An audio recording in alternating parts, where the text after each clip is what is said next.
What's up, everyone? Thanks for having us. We're very excited. Thank you so much. Yo, this is not some of us. This is all of This us, is by all the of us. way. We're Yeah. two screened. We're two screens. We're two screened right now. Yeah. Oh, wait, no, there's also Simone Simone's in there. And- We're three screened. and Spencer is somewhere in here. We're four We're screens, four but screens. we may be divided in screens. We unite in ideology. Oh goodness. Yeah, sorry, getting sidetracked. So I'm just gonna hit y'all with an intro, just a couple facts about our party before I pass it over to Gabe. He's gonna flush a bit more of our No. a bit more of our principles out. So the AAPRP is a revolutionary party based in Africa. Our ideology is Pan-Africanist. We seek to unite Africa and all its territories and principalities, expelling colonialism, white supremacy, and imperialism of any kind from the continent. We have many guiding principles under Nkrumahism, Ture Cabralism, and Gabe is going to dive into that in a bit. But I just wanted to briefly speak on scientific socialism, which is one of our key guiding principles. Just to define it and just like, some food for thought. We're happy to answer any questions, but scientific socialism is basically understanding social and economic phenomena by studying and examining historical and current trends through the scientific method, this method is important as it allows us to not only ground and take note of our current circumstances, but help influence our future. And now I'm gonna pass it on to Gabriel. Word. Thank y'all. It was great meeting you. Thank you. If y'all can't hear me that well, please let me know. We going off the mic of a laptop adjacent to me, but I feel like it's probably gonna be pretty solid. We're still gonna be on camera. That's funny. Okay, we all in the same room, we all in spirit.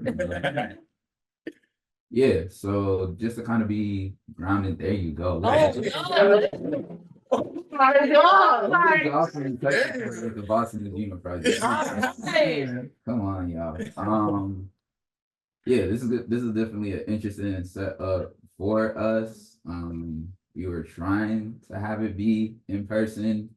It's not how it panned out, but as y'all can see, we definitely go off each other's energy and people's energy a lot too, and that's kind of why we wanted to have this conversation about relational organizing, because it's kind of what we've been doing consciously, unconsciously, naturally, is the way we've been moving for the past only 7 months. We are so brand new out here, so we just want to ground so seriously in that everything we are about to say through this conversation is not sage advice.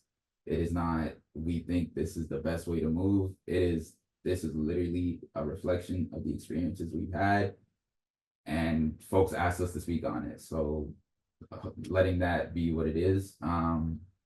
So to kind of offer some grounding, if y'all permit me, I'm gonna be reading off of notes a little bit. But yeah, so just to kind of get into it, for us, when we talk about organizing based on relationships, we're not presenting anything new or cure-all solution, but rather grounding something that has been good soil that has allowed us to grow healthily. The ideas grow twofold from our experiences as individuals and from the principles the party puts forward. On a very tangible level, we don't know 100% what we're doing, but we do know that we're trying to build relationships with the people we want to be around. We're trying to hit on a strictly human level. We're trying to hit on a strictly human level because right now the ground we're working at is communities decimated completely. So we're working towards the relationships we need for our own survival as well as collective survival. Science is as much academic as well as a natural process. Bees pollinate flowers out of its own survival as well as communal necessity. So we're outside trying to do what we ourselves need and what the community does as well. The lives we lead are all framed by relationship and culture. Your relationship to capital determines how you move in life. If you own it, you're the bourgeois and life is smooth.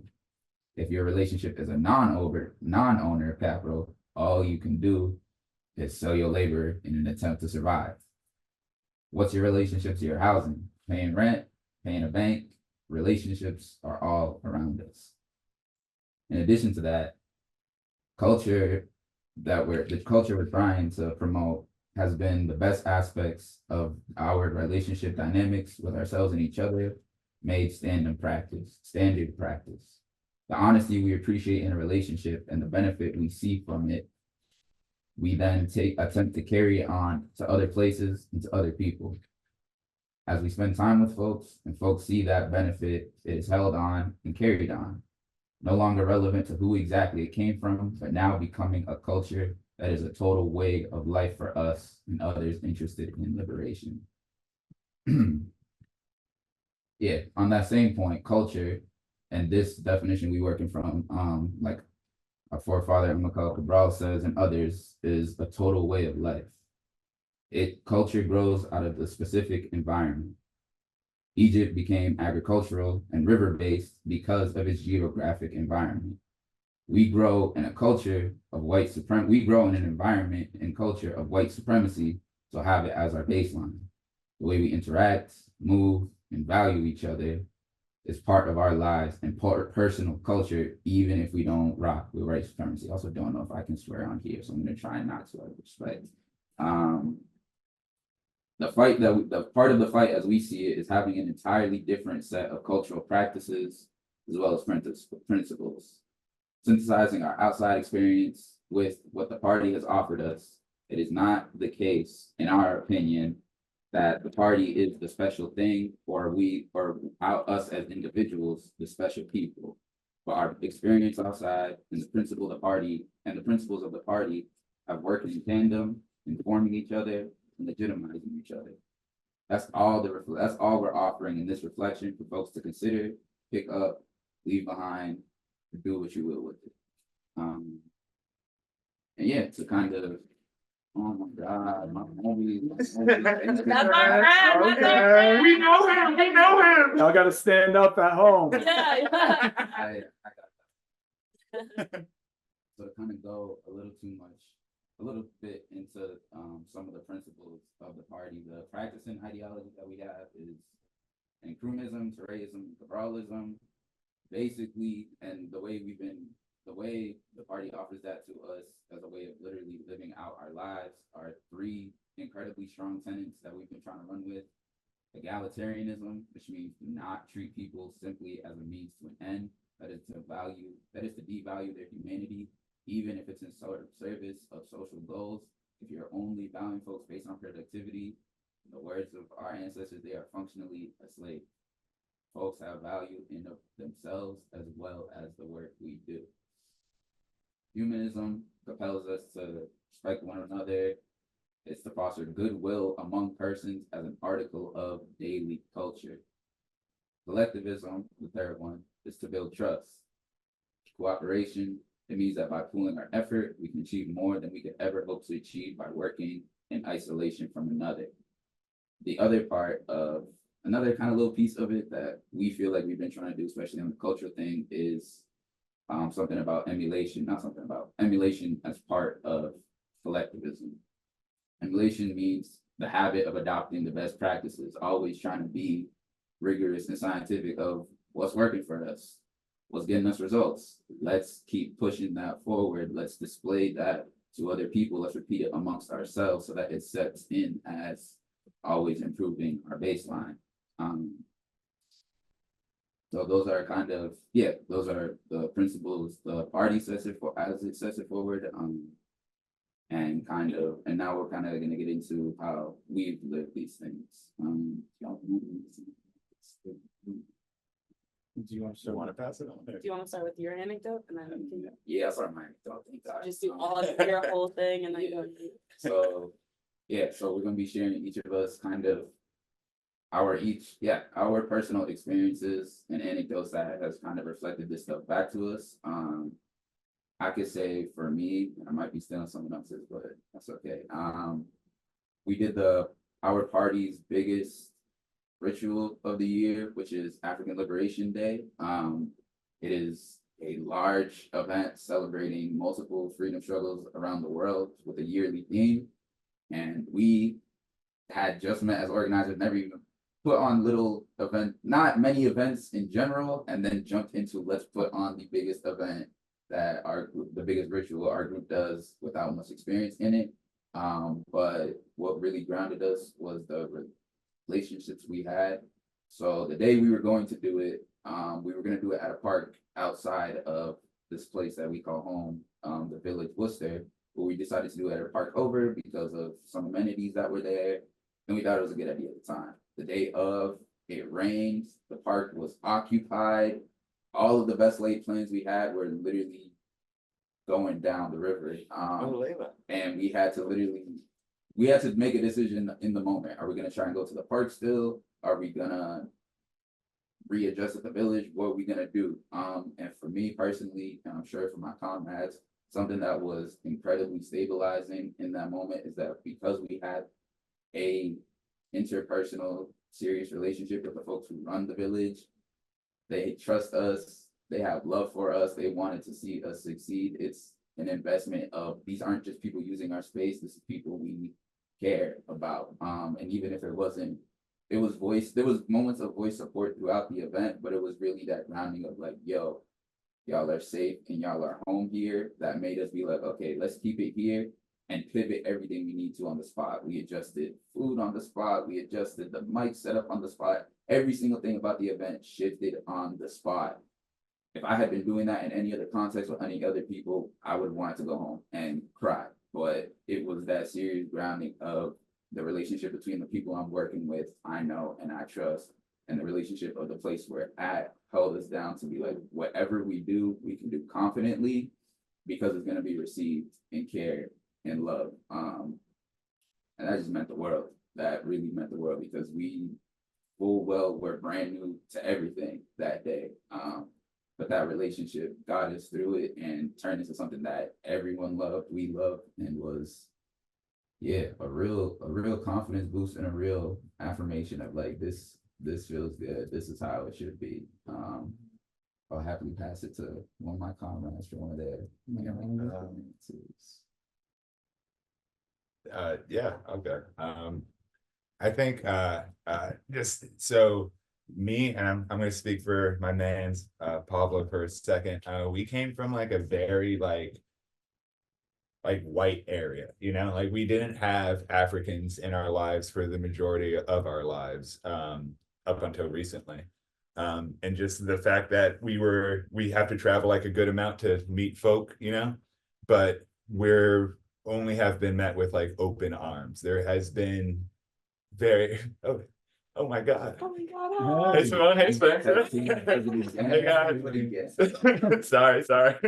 But yeah, just like that idea of like meeting people where they're at goes very, very far. And just to touch on what Gabe said, it was saying about like the nature of transactional relationships. Like it's very, very hard to dead that concept in your head, especially because we're all doing the same work, but we're all doing work. So like we love doing this, but like we're seeing each other at work, y'all. Like it's like hard to conceptualize the fact that we're in it because we love each other, not just because we have the same goal. So like I know, just that, like the importance of meeting people where they're at, and yeah, like if you show up with love, you'll most likely be met with love. I am going to pass it on to one of my other comrades now. Oh wait, can I pick? Yeah, I'm gonna pick Spencer. What? Spencer not. He's an From audience the member, but audience. he looks so good. It's okay. It's all good. I was ready. So we're just talking about like our experiences with like, yeah, so for me, like, so I grew up in New York. I recently, by a long story, now I live in another very white area. Actually, probably one of the whitest is up in Vermont, in the US. So that's where I live right now. And it's been really challenging for me. It's been challenging for my mental health. And it's been challenging for organizing. But being based like within the All African People's Revolutionary Party has been really important to like the way that I choose to move in this environment. And I do like I like there are we are everywhere, you know, like I found like a whole like group of people who are Africans who are like apparently, you know, like it turns out a lot of the Africans in Vermont as a state actually are coming as refugees and as immigrants. And it's turned out that the problems that I need to wrestle with in order to be like building with and building community with the people here who are of African descent are very similar to the problems that the party as a whole is dealing with like being like English centric or like different things. Like I mean that's really a primary one is like censoring the English language being a barrier. So I haven't got like necessarily a solution for that yet, but that's something that I'm wrestling with because I see that as a problem here because there's also the problem of like there's the black people who like have this kind of like ADOS mentality here. And then it's like so their interests are completely severed from the people who are coming as refugees from wars that this country is waging to bring them there.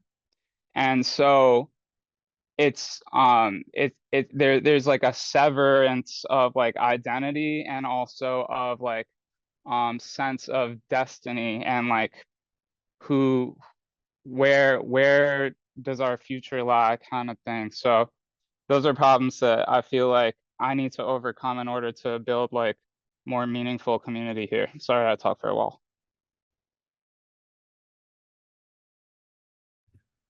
Thank you. Yeah. Okay. So I'm Lily. I use she, they pronouns. And yeah. I don't know. There's so much to say. I feel like the relationships that we've been building like internally, and then like also the external kind of relationships with outside folks and other organizers have been like so powerful.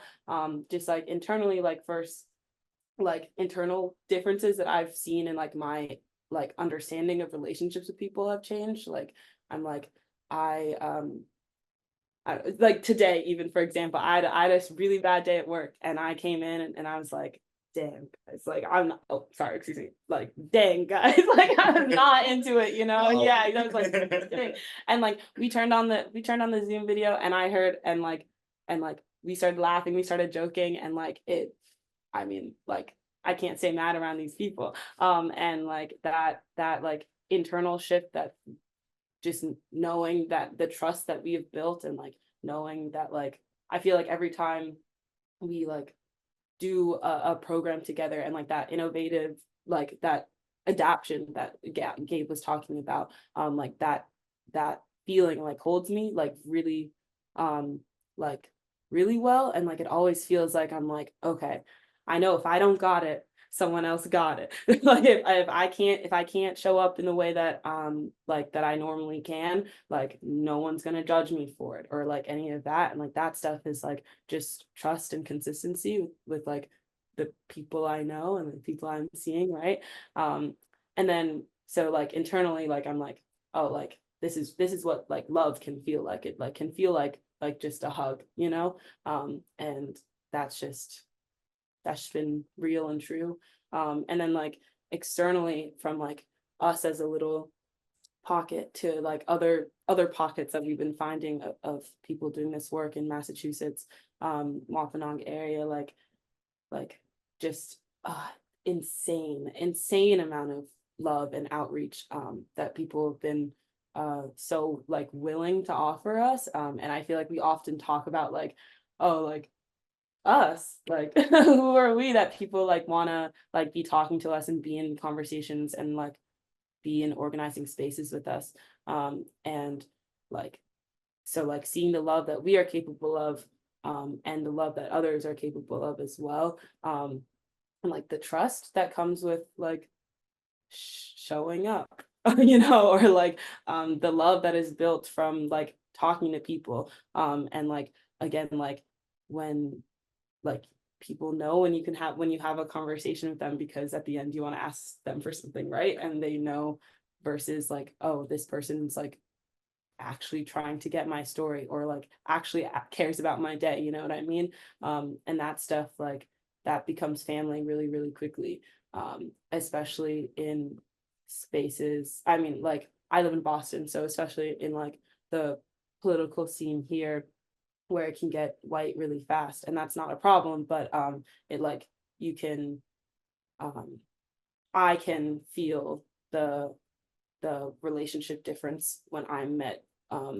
with with a lot of the white organizing spaces that I've been involved in here, and like I don't know, yeah, and then oh, and then I guess at that point was like a tangent, I suppose, but towards like this, that like when others like externally feel like sorry, I'm reading Spencer's messages. So when others feel like that kind of like love and or like organic want and intention for relationship building, like what we've been in our experience have been met with, which is just like true like people who will put everything down on the line to like take care of us, you know what I mean, or like offer their spaces, like we've been entrusted with like keys to people's organizing spaces,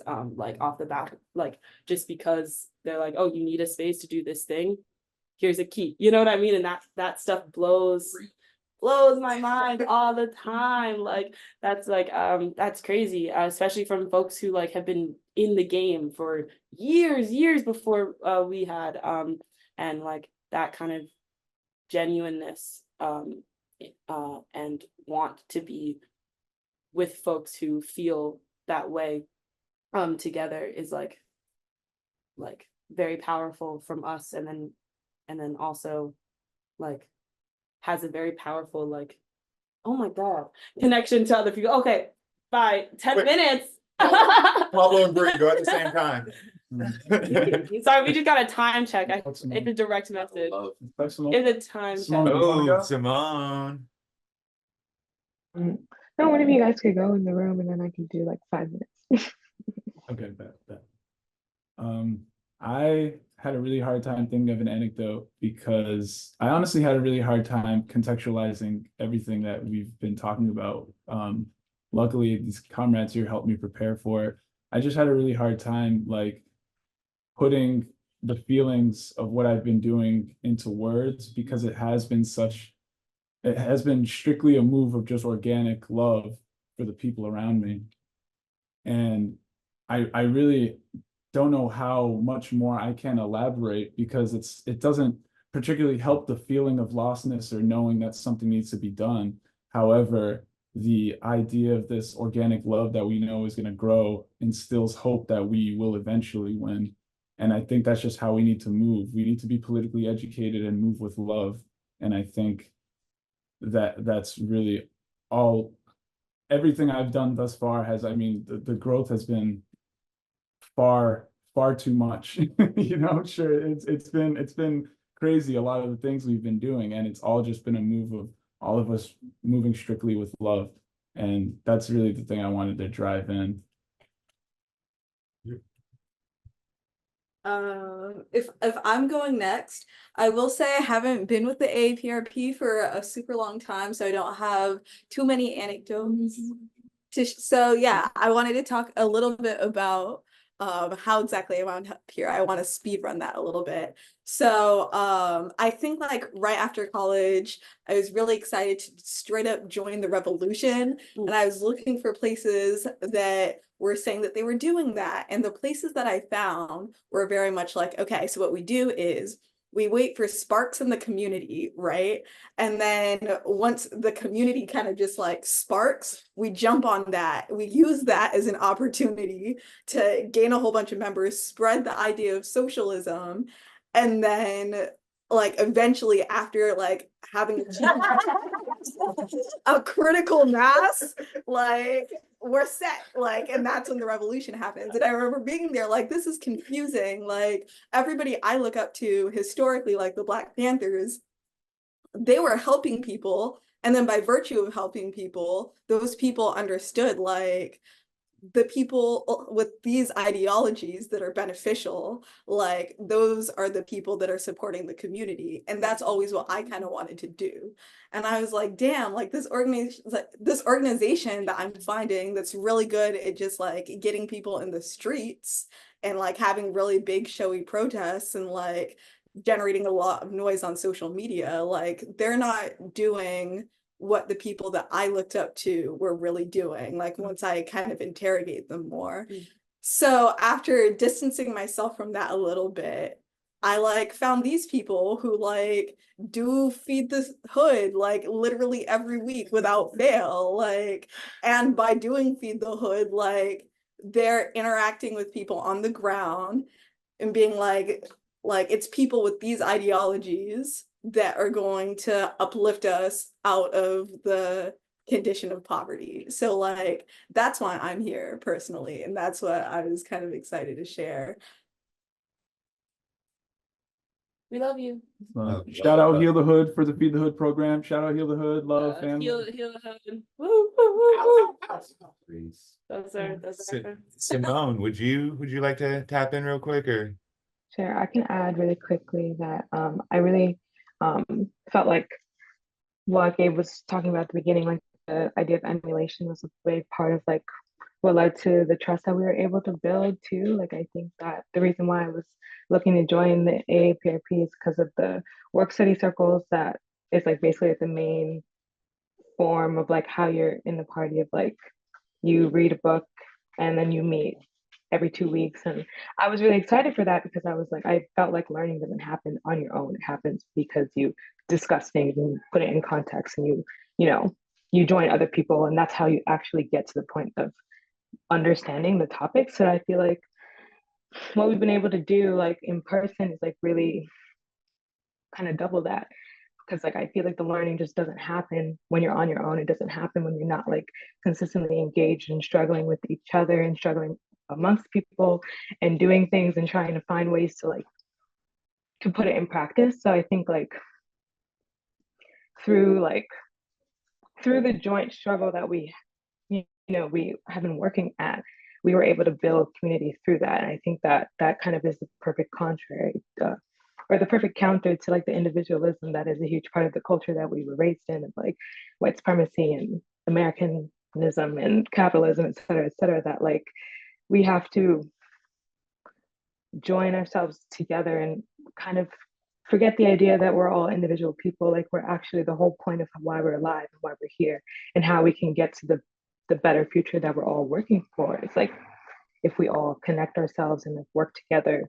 And like I think we just all found that I definitely found that I can learn a lot more by working together than apart. And I think that's where the emulation concept comes in. We're like, by working with people who inspire me and meeting all these other people who inspire me, like I'm becoming like better through the work. Like I think like that's how like we all I'm trying to emulate the people that I work with. And then I think like it just like generally raises the level of consciousness and struggle that we all have. So I think like that's kind of like what I would say, how community can help the process of organizing and building those relationships is the process of organizing. And I think that the final point is like, we'd be surprised how much trust is built just through being consistent and just building authentic relationships with others. And I think that's like the main thing that I'm taking away is like, yeah, like literally just like consistently building trust and consistently being there is like how we were able to build such strong relationships in such a short amount of time. And like as people who were new to organizing, I think we were just looking for other people who had similar, mindsets, and like, and then everything just kind of started popping off, and like it just started growing naturally through a process of that sort of organic relationship. So that's kind of like my anecdote, or like what I would say. But yeah, thank you guys as well for like this whole opportunity to speak, and thank you all for like all the work that you do, and everybody else who's also in this chat and in the Zoom who like decided to come here and also like be a part of this conversation. Oh, I also just wanted to add one thing, not add one thing, just say one more thing. There will never be a blueprint to revolution. There'll never be an A to B to Z of how to get there. But the one thing that I'm seeing consistently is, just echoing what we've all been saying, is that love, is that like interpersonal love, that love for the community, the love for each other, the desire to grow. And yeah, I think that's going to take us very, very far, and has at least taken this small cohort of us as where we are now, which isn't like crazy far, but hey, we moving with But we're on a somewhere. Zoom. Hey, We're on a Zoom right now, Y'all are okay? listening to me. I just played, y'all. Gabe had something to say. Yeah, thank y'all. And then just kind of a final piece to offer, kind of tying together what Armando talked about, like that this way of moving is not new, and if we understand, like the only progress we get, only progress we have gotten has been through people. Oh, thank you so much for bringing that game to all the progress we've gotten has been from folks taking stuff to the highest level possible. So something like the Black Liberation Army, like slave rebellions, from conversations with folks who have been in those formations, you do not pick up and take your life into your own hands without sincere, deep, serious love and trust in the person next to you, that they're going to be there to carry that thing out with you. Because if we just try and do this and we barely know and we barely care about, we don't have a back and forth investment in the people we're doing this stuff with and extending out to further community, where are we trying to get to? What are we going to get to? Y'all could come be cool with us, just hang out. And then just the last piece of emulation. I'm gonna sing my folks' praises right now because they are way too bashful to do it themselves. Everything that has me at the level of where I am right now in terms of how I conceive of myself and the work I do, I literally unraveled the martyr complex because of these people. These people gave me a so much kinder and healthier orientation to look at myself. I think about Pablo's ability to just talk to folk off rip, just walk up and sit and chat with people. That is literally organizing. That's where relationships get started. And give Lily and Armando the energy they always bring to people. I could pull up with a sad smirk on my face and a hug from them folk. I'm like, life ain't bad. What the hell am I complaining about? My folks is here. Breathe with that same energy of like, it all feels so reciprocal that it's life affirming. I was talking to a former Panther, Ashanti Austin, the other day, interviewing him for the Ujima Project, that we're only here talking to y'all right now because of the relationships we had with individuals that brought us into this space right now. And he was saying that like, yo, this stuff that we're doing has to be life affirming. If there is no semblance of life affirming in what we're doing, it's not the correct thing. I'm so sorry. I'm not the whole other team. Got you. Yeah, that was kind of the last point. Sorry to drag the time on, but we're so happy, so grateful to be here with y'all and willing to build actual community. Follow us on our Instagram. Hit us up. We will come just hang out with y'all. Y'all can actually come to us, but we are always come to Feed the Hood. We are there every Sunday, and willing to get into questions and answers. And thank you for having me. And come to the Ujima Cookout. Ooh, thank you. APRP. Love y'all. Thank y'all for everything. Thank y'all for having us. Really, really, really appreciate it. We love you. We love y'all. Thank you. Y'all not leaving yet. No, we're not leaving yet. We're not leaving yet. We're not leaving to show love. We just like, still love you. We loved you in the beginning. Like, don't worry about us. I'm trying to put our link in there so y'all don't have to like do the whole thing. And can we hear it for All African People's Revolutionary Party, Massachusetts? Can we hear it for them? Show them some love. Chat, emojis, jazz hands. I know that's a thing if you're willing to come back on video. At this time, I believe the recording can end so that we can respect the Q&A, or do we keep it going through Q&A? I'm cool with Oh, whatever. whatever. Yeah. I mean, let's Yeah, right. as long as Okay, the I see audience it. folks feel good about that. Yeah. Yeah, you can keep your video off if anything. All right. So we'll continue into our Q&A. Please direct your questions towards our guest this evening and not to Ujima. You can use the chat for that. I see Diva has their hand raised. Please raise your hand or utilize the chat for questions. Go ahead, Diva. Oh, there I am. Hello. So Hi, Diva. Hi, Diva. Hi, Diva. hi. I had the pleasure of meeting all of you lovely, darling human beings. And first of all, I want to invite you to stay for the CPGO member team meeting that's going to happen after this, because I love y'all's energy and input, and I think it would be invaluable to have you there. Obviously, if you don't want to, it's fine. But my question that I have for all of you is like, how did y'all actually happen? Like, it So really just random happenstance? Y'all just happen to want to be in this party and happen to be best friends ever that all give the best hugs in the world? How did you do that? So the that I best can do it part was too.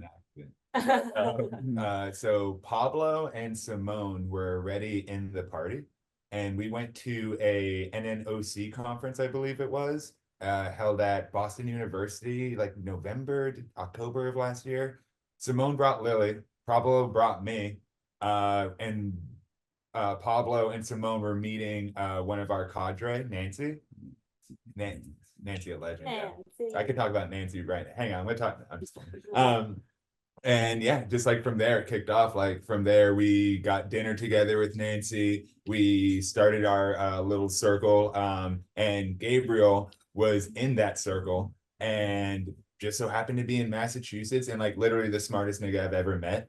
So like, it just started falling into place. You know, like it went from the digital realm to like we met up for dinner to we're going into each other's houses to we're having sleepovers, you know, to like it just snowballed, you know, like the friendship was very accidental. Like I know that sounds weird, but like their friendship and camaraderie on that level was fully an accident.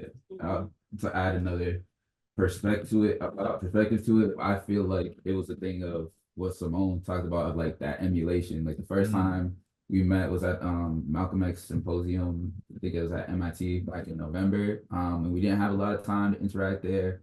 I had to leave, but I know our comrades put on together a little something. And I think the time we all met was when we did a program together.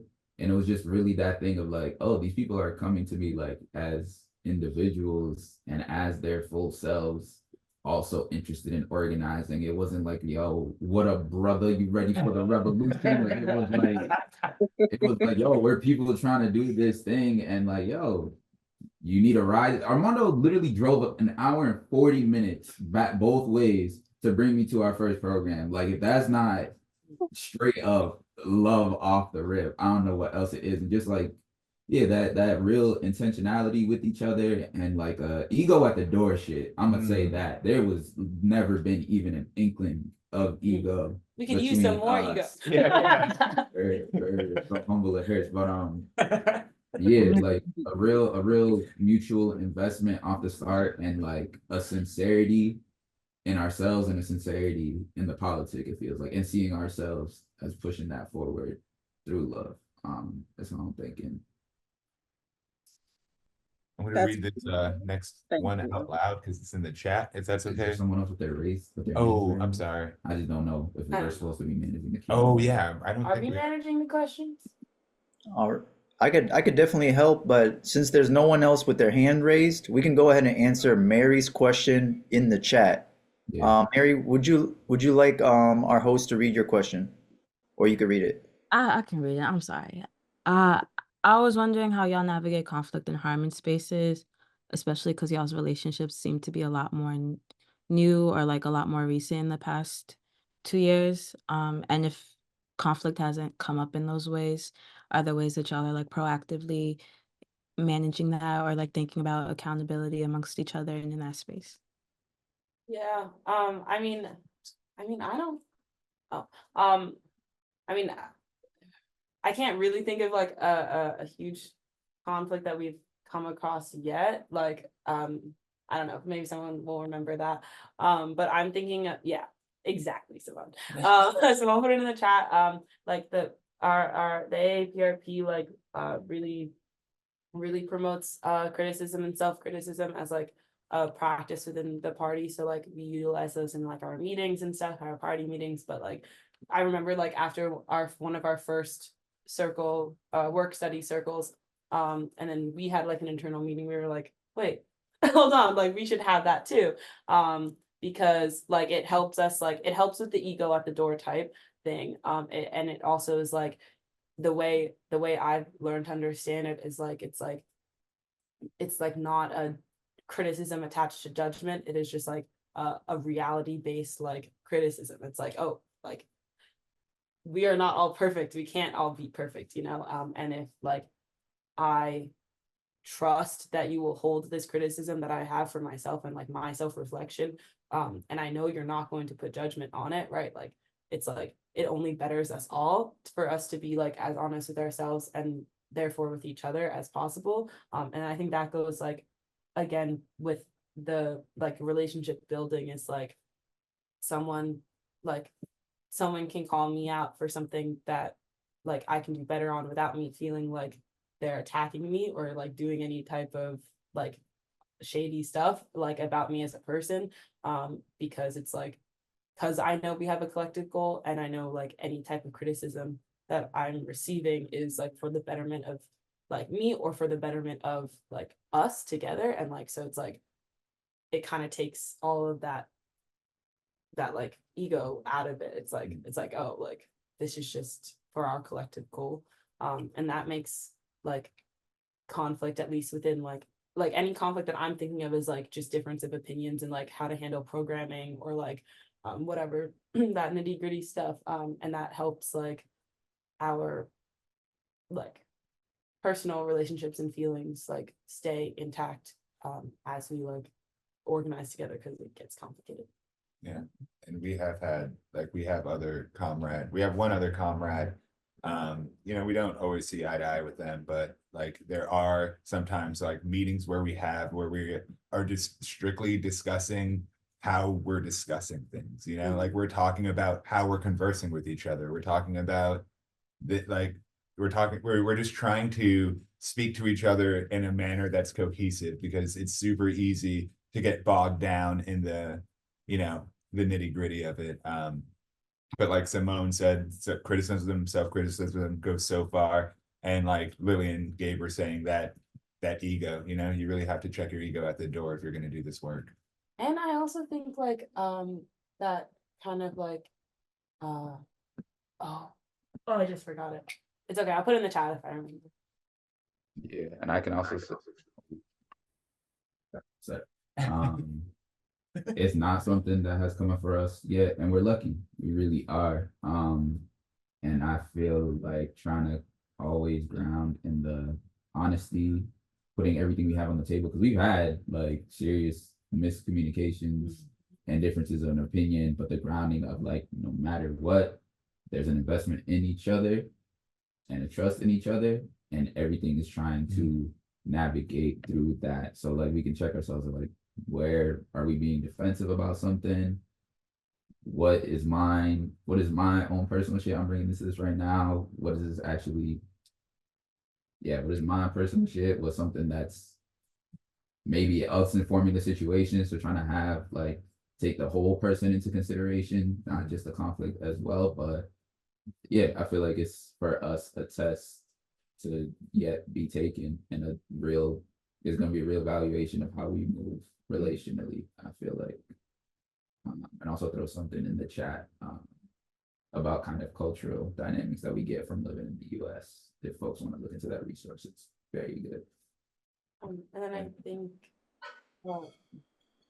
Rustam, if that's how you pronounce it. Yes, thank you so much. I had a question regarding like within the US, and I guess it's probably even more like prominent right now with the elections coming up. But how do you engage, or what are the difficulties engaging with other Black liberation groups, or not even maybe liberation, that like don't necessarily have a socialist or revolutionary program? How do you sort of like seek engagement? What are sort of like troubles there? Yeah, in your experience. Yeah, get in. Like, I like that point you're raising. I feel like for us, coming back to again Simone's point, comments are so smart. The thing of we want to move with folks who are taking care of people and taking care of people's material needs, taking care of people's interpersonal needs, relational needs. And like has been raised earlier, it's very easy to see who's doing that on a visible point in terms of like how they promote their work or who's doing that internally. So to us, to me, and I feel it's probably to my comrades of that, like, because we're not trying to work with groups transactionally for the sake of like, oh, it would boost our outreach if we did this, it would boost our reputation, it would boost the awareness. We're always trying to be grounded in like, what type of work and people can we engage with that will bring more people who feel similarly to moving with relationships and care. Yeah, who's already doing that and who potentially wants to do that. And in the landscape we got, it's actually, I feel quite easy to see who's really not grounded in like people's actual individual and interconnected lives. It's like we're running around for this candidate, this goal, this whatever, while people get left on the ground. So it feels like a question of like, honest to God relevancy. Like if through our relational networks of so far, our relational networks that keep trying to expand and it's always working with folks who are doing care, if there are things that don't kind of naturally seep into this, it's probably not compatible. Like Ujima was a connection that naturally seeped in through people we knew doing care, but anything that is like, not compatible, not really fitting, it hasn't come to us, and it's not something we can, and if they're not groups we can see who are outwardly trying to move in care, it's like, why would we engage, we feel, if the orientation is so completely different, even if they are proclaiming similar principles. And I think that just goes into like knowing, like, I know this summer we did some like more internal work of like what are our actual goals and like what we actually want to be working towards. And so like being able to pinpoint that or like have a better idea that grounds us helps like a lot of like, okay, who do we actually want to be involved with and stuff, because like we know what we want, and then it's easier to see if other people are providing that as well. Great, thank you so much. I think that might be time. I don't know if we could keep going. It's up to That's time. the greatness Hey, everybody. Yeah. All right, sorry y'all. Feel free to hit us up on Instagram. We're all always around. If you just want to come up to us and ask us questions, talk, grab some food, do what the fuck ever, we're around, y'all. Like, we would love to hang out. We would love to discuss ideology or what have you. And Yeah, I got